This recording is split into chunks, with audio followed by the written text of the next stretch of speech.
Saudara, skandal besar mengguncang dunia peradilan Indonesia. Yang menjadi sorotan adalah dugaan suap penanganan perkara di Pengadilan Negeri Jakarta Pusat yang mencapai 60 miliar rupiah. Kejaksaan Agung bertekad untuk menyidik tuntas kasus ini.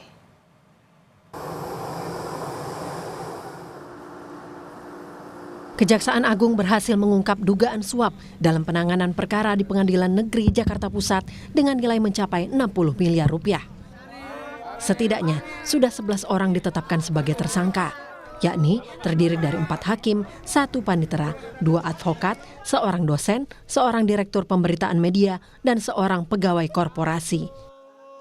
Penyidikan mengungkap bahwa uang suap sebesar 60 miliar rupiah berasal dari korporasi yang ingin mempengaruhi putusan perkara ekspor minyak sawit mentah, bahan baku, minyak goreng. Dana tersebut diduga mengalir melalui beberapa perantara.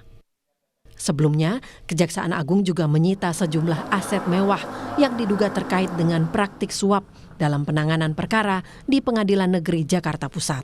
Penyitaan-penyitaan yang dilakukan oleh penyidik pada Jampitsus ini merupakan komitmen bagaimana pemberantasan tindak pidana korupsi ini benar-benar ke depan bisa memulihkan kerugian keuangan negara.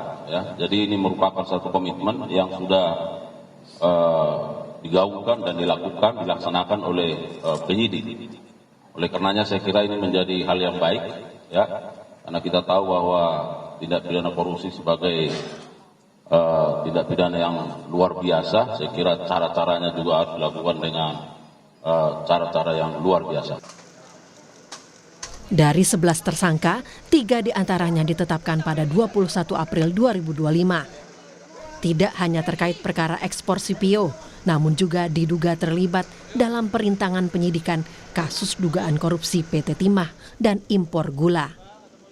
Kasus suap Hakim Pengadilan Negeri Jakarta Pusat menjadi sorotan publik dan menimbulkan berbagai pertanyaan tentang integritas lembaga peradilan. Kejaksaan Agung berkomitmen untuk menuntaskan kasus ini hingga ke akarnya. Tim Liputan, Kompas TV.